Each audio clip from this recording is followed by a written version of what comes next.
Hello, hello, hello, and welcome to episode 10 of the Abundant Mother podcast. Yes, we are in double digits of the show, and I am so blessed and so grateful that you have been along on the listening journey. As always, I am your host, Alexa Oliveri, and today we're going to take a dive, a meander, a journey, if you will, through the whole theory of letting people not understand you. How to get comfortable and how to get really comfortable with people, society, your family not fully understanding you. And I will start off by giving a story, as I always love to do. And it is about me. So, you know how a lot of the times, if there's a family member that doesn't mesh, let's say, with the rest of the family, they're called the black sheep of the family. And that's kind of been a connotation that we've heard, probably for years and eons of time. Well, I have now coined that, and I've done that for years, coining it the pink sheep of the family and giving it a more fun and joyous, visualization and also theory to all of this. Because really, when it gets down to it, the pink sheep of the family, or the person in the family that goes against the grain, even if it's in a gentle way or even if it's not in such a gentle way, is there to be the teacher of the family. They are actually the family's greatest gift. They are actually the family's greatest guide point, because everything else kind of goes along, drumbeat, drumbeat, drumbeat. Maybe there's a family business and all the brothers work in this family business, or all the sisters have a hand in this family business. But this one individual is like, no, I'm going to go to art school, or no, I'm going to go do this. And it's like, well, wait a second. Like, the path is carved for you. Why wouldn't you be a part of the family business? And then all of a sudden, like, the grandparents or the parents are upset that this is like a passed down generation to generation business, and how this person's not accepting that, and how could that be, and they must be like spoiled, or they don't fully see what this means to everybody. But really what they're doing is they're creating a different evolution and a revolution, and they're bringing in a new energy and a new spirit into the family. And when we go into the reasons behind this, and I'll take like a moment to get like very spiritual and woo woo for you, is that really, we all and each of us have deep ingrained soul contracts. And what that means is, before you dropped into this body, you were a beautiful soul, which is energy. You were energy, kind of like, imagine it as like a bright light, like a little orb or a bright light kind of floating around, but you're carrying your energy, your personality, the blueprint that makes you you. And as you're up, in heaven, or whatever it is that you feel that we are before and after we are in this body, you're like, it would be really fun for me to drop into this family and show them a new way. It would be really great if I became an artist in a family of bankers. It would be really great if, insert who you are into your family and how that differs.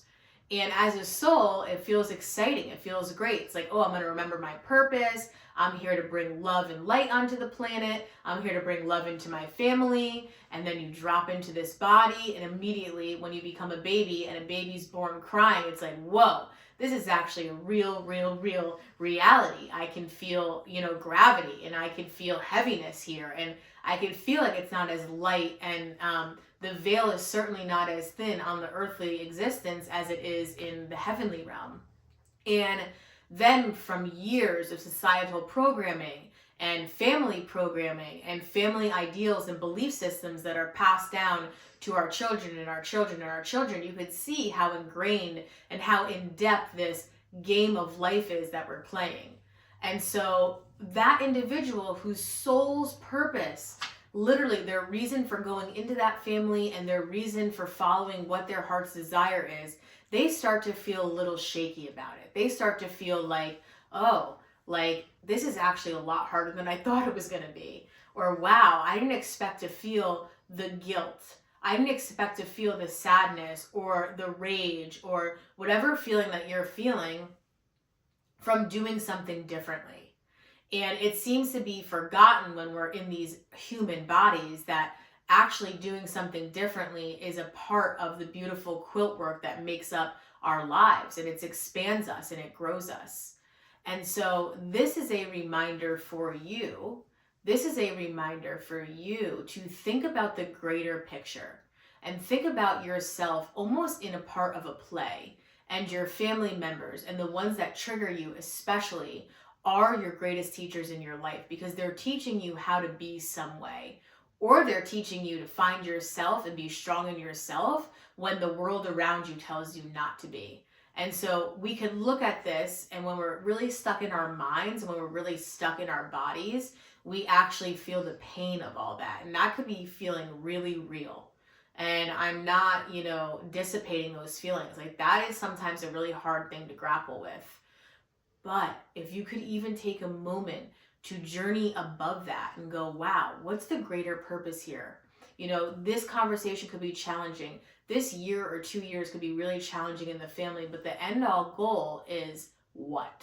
I am here to really, whatever color resonates with you, but be that pink sheep so I could lead, so I could deviate from the path. So maybe the path moves over here. Maybe we grow and maybe say, oh, that really wasn't working for the family.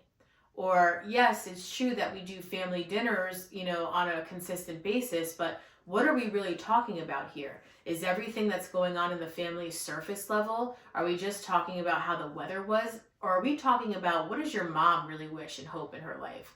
And what did she possibly regret? There are no regrets, and we'll get through that another time. But, our family members carry around these stories, these things that have happened to us, and the experiences that come with that. And oftentimes in family settings, especially in today's day and age, it's masked up and it's covered up by surface level things. And so the pink sheep, the one that's veering off, is like, well, this really didn't serve our family anymore. And think about how that's so healing, for generations to come. And that's the whole point, is that we clear ourselves and we clear our traumas, and we let go of beliefs that no longer serve us, so that when new children are brought into the family, they're walking around with less heaviness, and they're walking around with their true authenticity, and the veil between them and that heavenly realm is much thinner than it was, because all that programming that was there kind of dissipated away. And so to bring this into a really grounded way to talk about this in our motherhood is, I can guarantee you that there are things that you have done or that you're doing in your motherhood that people don't agree with, okay? Start off with the moment you birth your child, okay? Did you birth your child in a home birth, okay? There are millions of people that absolutely disagree with having a child in a home birth. I know, because my family reflected back at me when I was planning to do a birth at a midwife center, the dangers of said birth, okay? I felt like, oh, wow, interesting. Like, my family is coming at me about how I needed to be in a hospital because that was the safest place to be. And I look back at that now and I'm thinking, they're doing that through their own fear. They're doing that through their own love and their own protection of me, because they wanted me to be safe and they wanted the baby to be safe. But they're fearful about an outcome, or they're fearful about, lack of knowledge that they had about home births or even the birthing process in general, right? So take that on one hand. And then on the other hand, maybe you're having a hospital birth. Maybe you had a planned C-section, okay? And there are millions of people that absolutely disagree with that. People that are thinking, let the baby come in their own divine time.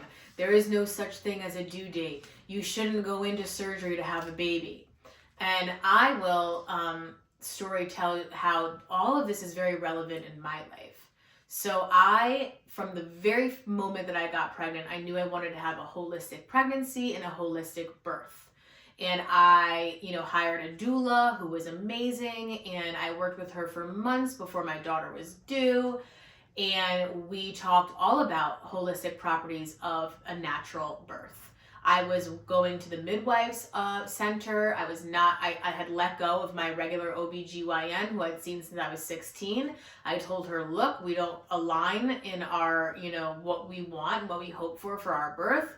And she lovingly released me, and I lovingly released her, and I started going to see the midwives. I had no ultrasounds. My belly was being measured by like an old school tape measure. It was really beautiful. And my doula and I were talking all about birth affirmations and birth mantras. And, I'm just laughing now, and you'll figure out why I'm laughing in a second. And I had these cards that had beautiful visions on them about like how I wanted to bring my baby into the world and all of this amazing stuff. I had like 5 pages of journals of like how I knew my baby was gonna come. My husband knew I wanted to have actually a water birth and like candlelight everywhere and like the whole thing, okay? So my baby's due date was pushed back a few times, but the due date ended up being, I think it was 8/8 of 2020. And this is in the middle of COVID. And I was a very calm, expecting mom during COVID. Like I had no problem with COVID during my pregnancy. I was not someone that was fearful of it or anything like this. I was happily tucked away at home, which I had never been in like my life. I remember like working from home as we all had to do, but like in the middle of the afternoon, I would like flip on. I had an electric fireplace at the time, and I would like flip it on and lay in front of it and like fall asleep pregnant. Like that is literally the dream, right? So I really got to like anchor in. My husband works a wild career, and it was the first time that we spent like months on end together in our beautiful little cottage that we lived in. And it was like a really joyous time for he and I for a while. And then it kind of got old because I'm very extroverted and I wanted to get out into the world, but that's a whole other tangent. So I'm pregnant in COVID, which is obviously like, it's not a usual time to be pregnant in life. And then on top of it, it's in the middle of the summer and a storm comes through our town. And the town that I live in is literally the woods. And so it doesn't take much to knock power out. And sure enough, it knocked our power out. It didn't knock our power out for 12 hours. It didn't knock our power out for 24 hours. It knocked our power out for 4 or 5 days. And I am 41 weeks pregnant in the height of summer, okay? In the middle of COVID. I'm laughing out loud because it's actually hilarious, like to think about that. But I understand that a lot of moms would be very, very panicked and pressured under all of those circumstances.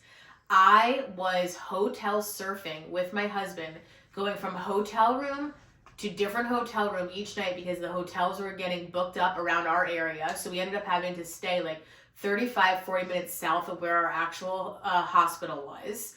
And we didn't book multiple nights in a row because we weren't sure if any moment our, power would go back on.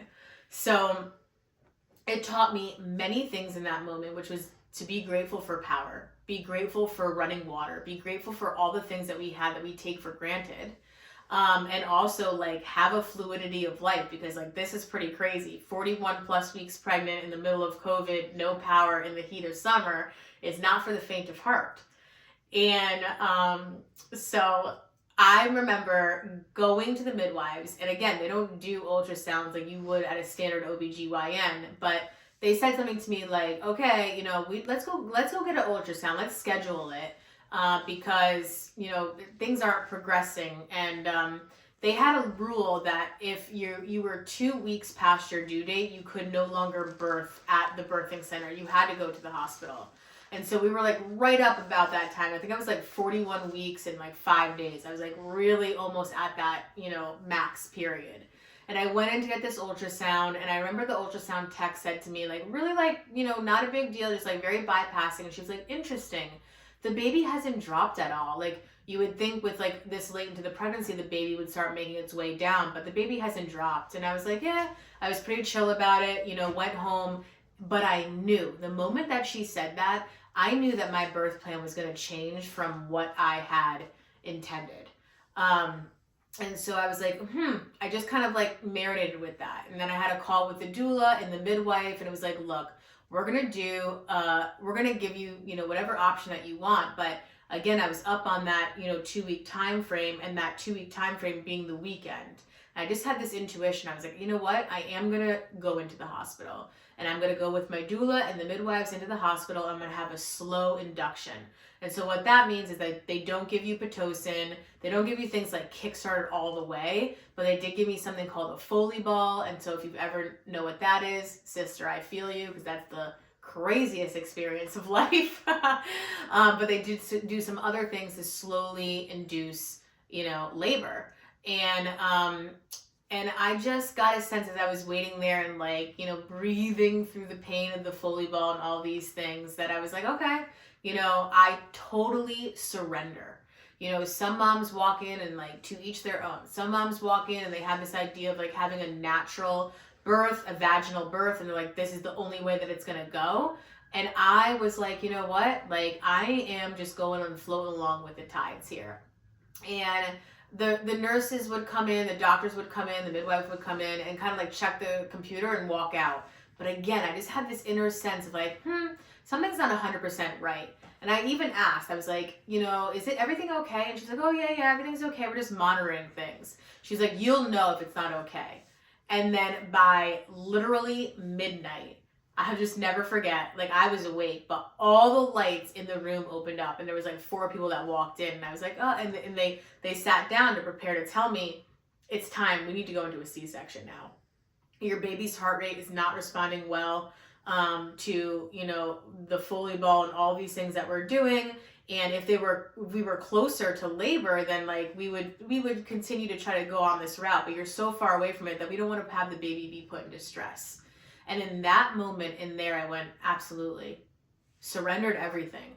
I am not a doctor. I am not monitoring my body in that scientific way.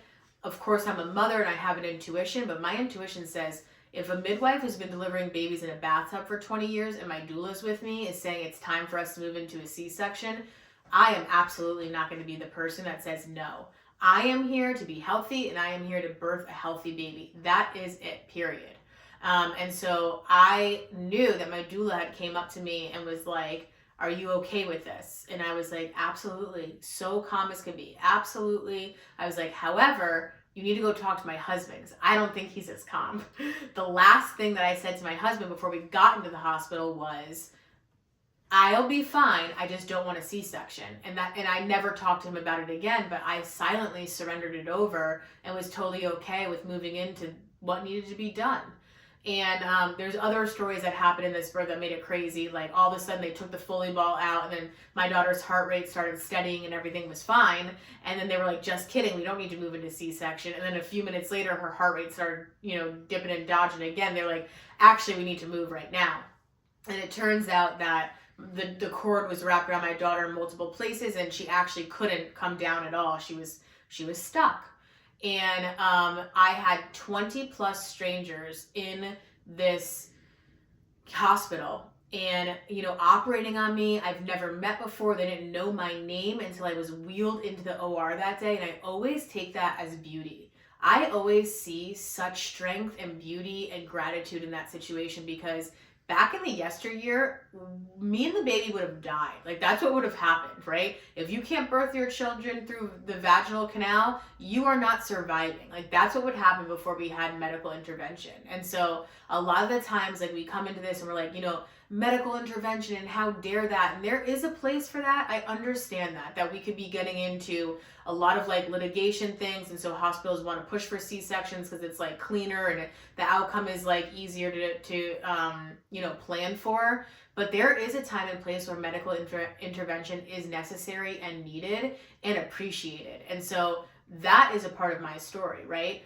And you can take sides on that where it's oh, I totally am against a C-section birth. I've been around moms that have said that. Or I'm totally against, having a home birth. I've also been around moms that have said that as well. But the point is that you need to follow what's best for you and how that could be a learning, an integrated lesson for you, your family, and everybody else, right? So I'll just say this. My daughter was then born in the middle of the night, 2 o'clock in the morning. And I envisioned low candlelight, a dark room. She was born with every single fluorescent light in the city lit up. And I did not pick the music that was playing. And so she was born to, Pharrell and Justin Timberlake's Happy, and also Journey's Don't Stop Believing. And so I was just like, this is like very poetic. And my daughter, my firstborn, is like larger than life, loves the spotlight on her, is dramatic. And like, think about how dramatic that birth is. Like, from like COVID to like the record high heat to no power to like all these wild things. And like, that is how she chose to be born. That is how her soul contract and mine integrated for her to come into the world. And so I will never forget that after that, I was wheeled into like, my room that I stayed in for a few days after like learning to nurse and doing all these things. And there was a nurse there who was not holistic. And she said something to me that I will never forget to the end of time. I was wheeled into the room and she asked me how everything went. I was like, yes, but I didn't have a natural birth. And she stopped me and she said, and she literally delivered like this. She goes, don't you ever say that again. Don't you ever say that again about you or your baby. You just birthed the baby. It's the most natural thing that you could do in the world. Doesn't even matter at this point how this baby came to life, but you have a life in your hands and you are a life. Don't ever say that again. And I was like, whoa. And I'll never forget, she had short red hair and her name was Tammy Q. I love Tammy Q. And she just like, in a non-holistic, it wasn't a coach, it wasn't a spiritual teacher, it wasn't a guru. It was like matter of fact, don't ever say that again about yourself. Look what you just walked through. You are to be celebrated now. And so, as always with the stories that I say, it's a reflection to you where even you go after something that you want and it changes and it pivots and it changes course. It's not even about what the outcome is. It's about the journey to get there. It's about your intention to get there. And people are not going to understand it. People are not going to understand you. Not 100%, not ever. You're moving on through that sort of birth, and all of a sudden you're nursing or you're not nursing and you're bottle feeding and you feel guilty about bottle feeding. And, this mom says you should do it until they're 5. And this person says I did it for 5 minutes. And like all this sway of like, who said what and what their opinion is. And none of it matters. None of it matters. None of it matters. None of it matters. None of it matters. The only thing that matters is that you feel good in your intention of what it is that you chose and you decided. And I also want to remind you again, it's not about the outcome. It's about all the steps on the journey that you took to arrive at where you did. Doesn't even matter what it looks like when it's all said and done. Okay? So you can do this cross comparison in life about motherhood. You can do this cross comparison in life about your career, what you chose to do. Maybe someone's like, oh, you don't make enough money as you could be, or like, look at what you're missing out on, or you want to make a move across the country and someone's like, absolutely not, do not do that. That's insane. Like, that is not a stable place to live, or this, or like your family doesn't live there. You get the point. The point is that someone's always going to have an opinion. Someone's always going to think that you should have done it this way or that they know better. But in all reality, it doesn't matter. What matters is that you're following your true song. And what matters is that you are being your own best guide, your own best friend, and you're validating your own internal thoughts and wishes and desires. Oftentimes, people are walking around with so much fear that what they're projecting onto you in like, you should or shouldn't do this is stories that they tell themselves. They don't want you to move across the country because they're scared shitless of it. They don't want you to do this because they're scared that they're going to die. They don't want you to do this because they're fearful of speaking their truth. They don't want you to shine bright, dress in a beautiful way, show up on a podcast, post things to social media, because the thought of them being their authentic self cripples them. And you know what? In that moment, what we do is we send them such immense love and light and blessings and peace that they learn from this scenario what they're meant to learn from, and you continue on doing you, and you continue on being in your lane. The same story goes, I will say, for, how I'm going to like relate this back to motherhood, even though this could be related in a multitude of different ways in life, is my breastfeeding journey. So I knew I always wanted to breastfeed, and I did exclusive breastfeeding for my children, my oldest until like 16 months, and my youngest until 18 months, and I exclusively fed them through my breast. I think my youngest child got maybe like 5 bottles in their life, and my oldest child maybe 1 that I pumped, and that was it. But literally exclusively through my breast, multiple times a day and night. And when my firstborn was alive, my husband, who I love and is so supportive of me, and he's gonna be like, oh, why are you even sharing this story? But it's hilarious. So I had no problem, and still have no problem, like whipping my boob out in public and just feeding my kids. Like, it's nothing to me. I have no embarrassment about it. I have no shame about it. I see so many things on social media about moms that were stopped nursing and like, oh, told to cover up. That has never happened to me. And so I want to kind of give that to you as like an inspiration. Like, don't be fearful of that. You are what you project out. If you project out security and confidence and like that this is like natural and this is all good, nobody is going to reflect back to you any sort of hatred. If you're feeling in your mind like, oh my God, I'm uncomfortable about this, that's the energy that's going out into the world. And I wouldn't be surprised if you're met with something like that in the world. So just remember, like, what you're doing is beautiful and natural and all good. And like, just ooze that out as you're out in life. And so, yeah, I'm sure I've made some people uncomfortable. I mean, I know that I have, because I used to nurse my oldest. While I was working at my corporate job in the middle of a team meeting. And I would interview people. I literally interviewed people while nursing my baby. And I was like, this is what needs to be done. I need to feed my baby. I want to be this close contact with her, but I'm also here to like run a career and lead a team and do all this stuff. And so, yeah, I did that. But in the beginning of nursing my oldest, my husband was a little uncomfortable. Like, he really wanted me to wear like all like the, you know, like the shawls and like the cover-ups, like to nurse the baby. And like, even from the get-go, I was like, this is not it. Like, there's one little hole that I like have to like find my boob and connect the baby to it. I was like, I just need less fabric and more freedom, and like, that's what I'm about anyway. But he wanted me to do that. And so I was trying to honor that, and I was sitting on a park bench in this like beautiful town in Connecticut. And it was like a little, like, I think like the baby was like 4 weeks old at that point. And so trying to like nurse her and doing all these things where he was like, all right, like, let's get going, like, let's wrap this up, like, you know, a little bit uncomfortable. And like years later, we drive by this same bench and it's turned into this beautiful park, like all these trees and these flowers and this beautiful growth and like this nature scene. And I was like, look, Peter, this is the very first place I ever publicly nursed our baby, and look what it's turned into. It's turned into this place of beauty. And I laugh about that, and he laughs about that, because like now 2 kids in and like, you know, 5 years of nursing, or however insane long I have been nursing, it's like, it's not even a thing to us anymore. But it's like always looking back at that moment and laughing of like, what you're doing is beautiful and what you're pouring in is beautiful. And even though it can't be seen in the moment, I was on this like concrete sidewalk bench, like later in life, it creates like this beautiful greenery, and it creates this beautiful flower, this beautiful place for nature, and just this abundance. And so this is the analogy that I'm bringing to you today, is that yes, it could feel hard. It could feel like concrete right now, what you're moving through, what you're working through, what you're trying to become. But in years down the road, you're going to look back at this and it's going to be cultivated into this space of beauty. It's going to be cultivated into this space of abundance and greenery and growth. And that's what this is all about. It's not supposed to feel good 100% of the time. And that's a lie for anybody that says that it is. No, life is not supposed to be 100% full of joy and everything's copacetic and everyone feels good all the time. That is not the realities of this earthly existence.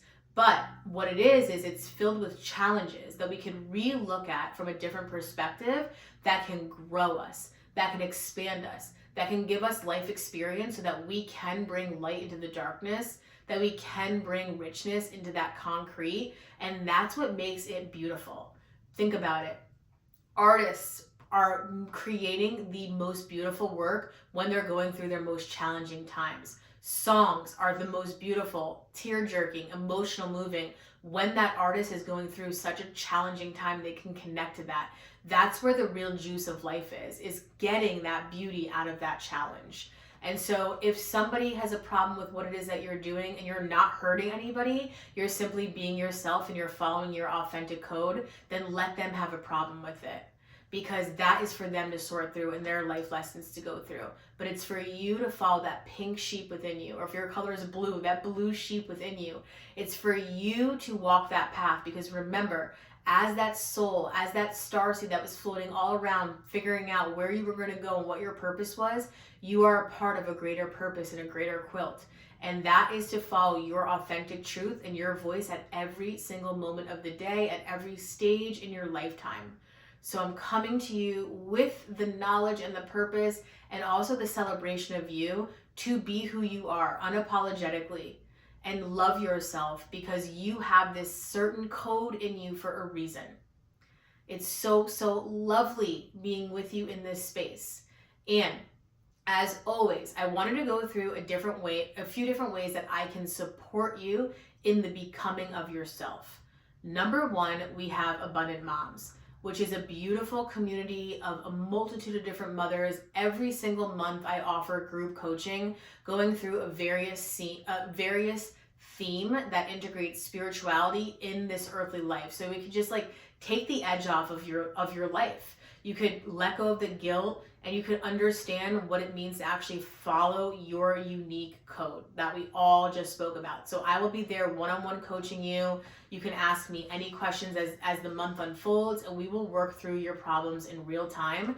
And not only that, you will tap into experts in the field of mind, body, and soul, and you will have this in your toolbox. So when a challenge arrives in your life, like you're being triggered by your children, you could tap into the Holy Triggers module. If you're looking to enhance your sex life, you can tap into the sex intimacy module. If you're looking to like how to shake up your career and do things differently, again, there's a teaching on that. There's a teaching on how to be more connected with your body, how to be more connected with your breath work. These are things that Instagram is not telling us, that our doctors aren't telling us, but it's necessary for our code as mothers and women. So that is Abundant Moms. It's linked in the show notes. The other offering that I have for you is Birth Your Biz. Birth Your Biz is for mothers who are looking to be present in their children's life and have the freedom and the flexibility to work when they want to work and make money. Bring money into their household, support their children, support their family, all while being able to pick up at the pickup line, all while being able to not miss that sports game. Yes, you might have had a kicking corporate career and you're like, oh, entrepreneurial life sounds great, but what are the steps that are needed to get there? I know that because I had a kicking corporate career, and now an entrepreneurial, beautiful life where I can work my passions and my truth and make money and pick my kids up on time, half days, take them to the aquarium, and spend all those juicy moments together. So Birth Your Biz is a mixture of logical and energetics, so that way you can actually bring this notebook idea of a business and passions to life. Again, that's going to be linked in the show notes. And then I have two other offerings that I want to share with you today.